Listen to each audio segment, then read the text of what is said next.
महिला दिनाच्या सर्वांना शुभेच्छा. आज इंटरनॅशनल वुमन्स डे आहे.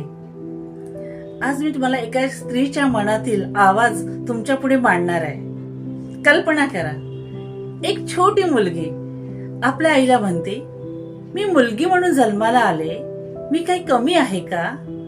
मग तिची आई म्हणते, तिच्या डोक्यावरून हात फिरवून तिला म्हणते, नाही ग बाळा, तू काही कमी नाहीस, तू तर माझं संपूर्ण जग आहेस. मग तीच मुलगी मोठी होते, आई वडिलांच्या स्वप्नासाठी शिकते, मेहनत करते.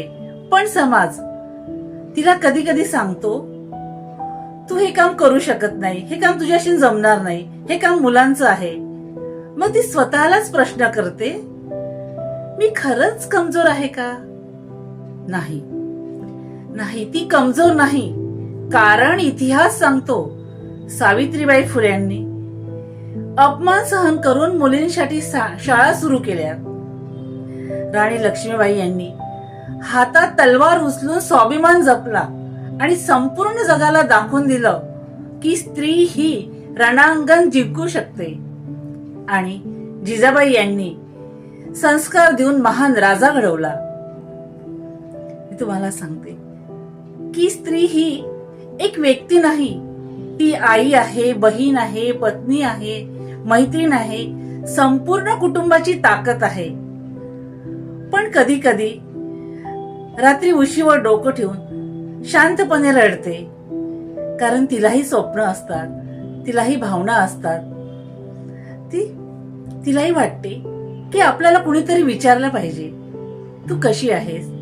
मग पुन्हा ती हसायला लागते, कारण घराला सुद्धा तिच्या हसण्याची गरज असते.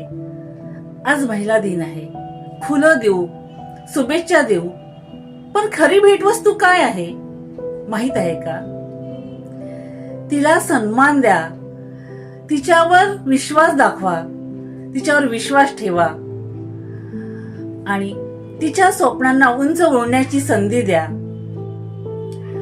घरातील मुलीला सांगा, तू मोठी स्वप्न बघ, उंच ओढ, आम्ही तुझ्या पाठीशी आहोत. आईला सांगा की तुझ्या त्यागाला सलाम. पत्नीला म्हणा की तू माझी ताकद आहेस. प्रत्येक स्त्रीला सांगा की तू कमकुवत नाही, संपूर्ण समाजाची शक्ती आहेस. स्त्री आहे म्हणूनच घर आहे, घर आहे म्हणूनच समाज आहे, समाज आहे म्हणूनच सुंदर जग आहे.